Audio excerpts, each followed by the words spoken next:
అందరికీ నమస్కారం అండి. నేను మీ కార్యం వినయ్ ప్రకాష్ మాట్లాడుతూ ఉన్నాను. ఇప్పుడు మీకు ఒక వీడియో చూపిస్తానండి, చూడండి. ఆ వీడియోలో ఒక బిల్డర్స్ కోసం ఒక సిటీ, అంటే ఒక గ్రూప్ ఆఫ్ అపార్ట్మెంట్స్, పెద్ద ఏమంటారు, సన్ రైజ్ సిటీ అని ఒక అపార్ట్మెంట్ వాళ్ళ కోసం ఒక ఎస్సీ కాలనీలో ఉన్న పేద దళితుల్ని ఒక కార్పొరేటర్ గారు ఎలా బెదిరిస్తున్నారు, పోలీసుల్ని దగ్గర పెట్టుకొని ఆ కాలనీ ఎస్సీలని, మహిళల్ని ఎలాగ బెదిరిస్తున్నాడు అన్నది మీకు ఈ వీడియోలో చూడండి. అసలు సబ్జెక్ట్ ఏంటంటే, విశాఖపట్నం గాజువాక నియోజకవర్గంలో, అంటే తెలుగుదేశం రాష్ట్ర అధ్యక్షుడు పల్లా శ్రీనివాసరావు గారి నియోజకవర్గం అది. అక్కడ గాజువాక నియోజకవర్గం 86వ వార్డు కార్పొరేటర్ లేళ్ల కోటేశ్వర, ఆయన కూడా తెలుగుదేశం పార్టీ, ఆయన గతంలో కూడా ఆయన కార్పొరేటర్గా చేశాడు.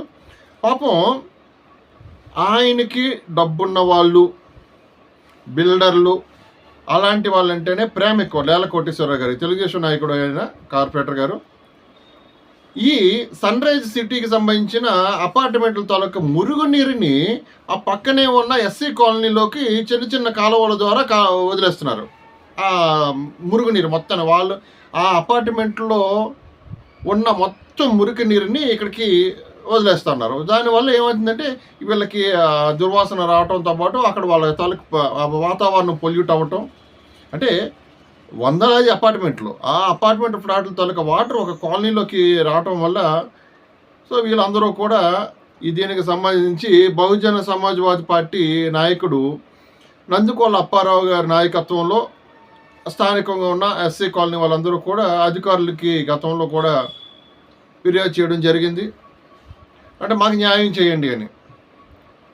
అప్పుడు ఏం జరిగిందంటే, ఈ అపార్ట్మెంట్కి సంబంధించిన వాటర్ని, మురుగునీటిని పక్కనే ఒక దగ్గరలో ఉన్న వేరే ఒక కాలనీలోకి పంపించడం జరిగింది. అక్కడ పెద్ద కాలువ ఉండటంతో అక్కడ ఏంటంటే, అక్కడ సుమారు 200 మంది 300 మంది ముస్లిం సోదరులు ఈ వాటర్ మురికి నీరంతా మా కాలనీలోకి రావటంలో, ఫకీర్ కా టకియా ఆ కాలనీ పేరు, ఫకీర్ కా టకియా గాజువాక, ఆ ముస్లిం సోదరులు మా కాలనీలోకి దుర్వాసన వచ్చేస్తుంది, ఈ నీరంతా మురుగు నీరు వస్తుందని వాళ్ళందరూ తిరగబడటంతో ఏం చేశారు, ఈ కాలనీ వాళ్ళందరూ కలిపి కార్పొరేటర్ లేళ్ల కోటేశ్వర గారిని పట్టుకొని, ఎందుకంటే ఈయనకి ప్రేమ కాబట్టి, డబ్బున్న వాళ్ళు, అపార్ట్మెంట్ వాళ్ళు, తర్వాత ఈ బిల్డర్స్ అంటే లేళ్ల కోటేశ్వరరావు గారికి అభిమానమైన విపరీతమైన ప్రేమ. ఎందుకంటే ఓట్ల వరకు ఎస్సీ ఓట్లు ఆయనకి కావాలి, మిగతా ఓట్లు కావాలి, కానీ మిగతా పనుల విషయంలో ఇది. అందుకు వాళ్ళందరూ ఈయన్ని మేనేజ్ చేసేటప్పటికి స్వయంగా కార్పొరేటర్ గారు రంగంలోకి దిగి ఆ ముస్లిం సోదరులు ఉన్న కాలనీకి వెళ్తున్న ఆ మురుగు నీరుని అటుకేసి వెళ్తున్న ఆ కాలువలోకి వెళ్తున్న నీటిని మళ్ళీ ఇటువైపు చిన్న చిన్న కాలువలుగా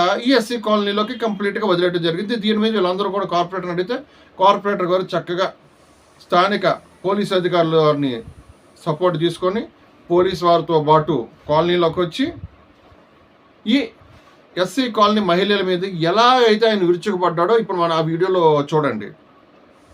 ఎందుకంటే మహిళలని కూడా ఆయన చూడకుండా ఎంత ఫోర్స్గా ఆడవాళ్ళ మీదకి రావటం, ఎంత కార్పొరేటర్ అయినా కూడా కొంచెం ఆడవారికి గౌరవించాలి. దట్టు దళిత సోదరులు అందరూ కూడా దీన్ని ప్రత్యేకమైన కాలువల్లోకి మళ్లించండి మురుగునీరుని ఆయన అడిగినందుకు ఆయన చేస్తున్న దౌర్జన్యాన్ని కానీ, ఆయన అరుస్తున్న అరుపులు కానీ మీరు ఈ వీడియోలో చూడండి.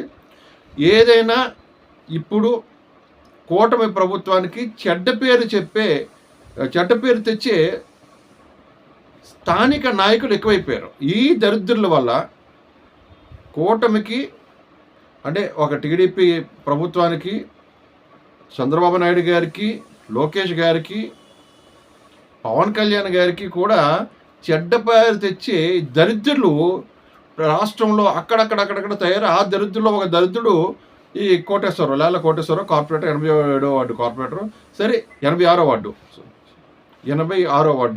సో ఎంత జరుగుతున్నా కూడా greater Visakhapatnam municipal corporation zone 6 అక్కడ సంబంధించి జడ్సీ గారికి కూడా ఈ విషయాలు ఏమి కనపడటం లేదు. ఎందుకంటే విశాఖపట్నం మున్సిపల్ కార్పొరేషన్ వాళ్ళకి కళ్ళు ఎప్పుడు కూడా బయలుకి అమ్మే ఉంటాయి కాబట్టి వాళ్ళు ఇలాంటి విషయాలు పట్టించుకోరు. సో దీని మీద ఈ రాబోయే 1-2 రోజుల్లో ఒక నిరసన తెలపడానికి ఈ బహుజన సమాజ్వాదీ పార్టీ నాయకుడు నందికొట్ల అప్పారావు ఈ ఎస్సీ కాలనీ సభ్యులందరితో పాటు ఆ వాసులతో పాటు ఆయన ఒక నిరసన కార్యక్రమాన్ని ఏర్పాటు చేస్తూ ఉన్నాడు. ఏది ఏమైనా స్థానిక అధికారులు కల్పించుకొని ఈ మురుగునీరు పోయే దారి చూపిస్తూ వీళ్ళకి అనారోగ్యం కలగకుండా, ఎందుకంటే ఆ వాటర్ రావడం వల్ల, మురుగునీరు రావడం వల్ల వీళ్ళు తాగే నీరు కలుషితం అయిపోతూ ఉంది.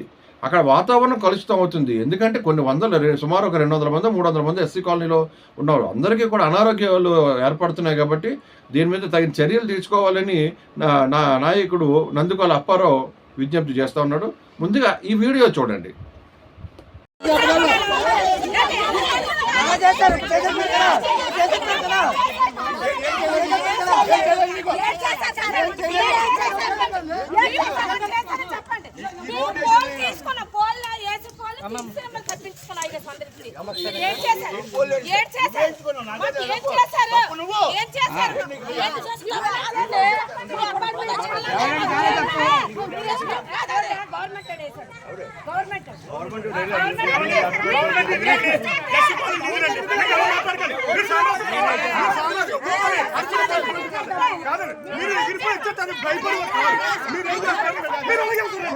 మీరు సామ్రాజ్య అధికారంతో మాట్లాడండి, అది పద్ధతిగా ఉంటుంది. మీరు ఎలా మాట్లాడండి, ఏమండి అమ్మా మీకు తప్పు చేయలేదు ఇచ్చేసాను అని చెప్పండి. మీరు అక్కడ పరిగెత్తుతా అమ్మ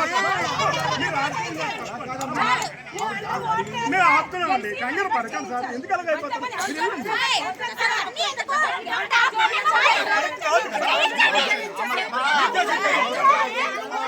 పరిగెత్తి వచ్చేస్తారండి అధికారులు, అలాగే వచ్చేస్తారండి. లేదు సార్ పరిగెత్తి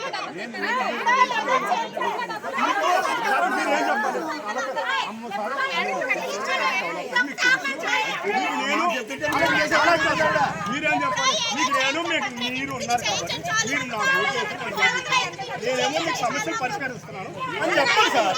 అది పరిగెత్తి వచ్చేస్తాను. ఎందుకు వెళ్ళట్లేదు?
అయితే మందైతే మన చేతుల్లో ఉంటుంది కాబట్టి ఎట్టించడానికి తిప్పించుకోవచ్చు.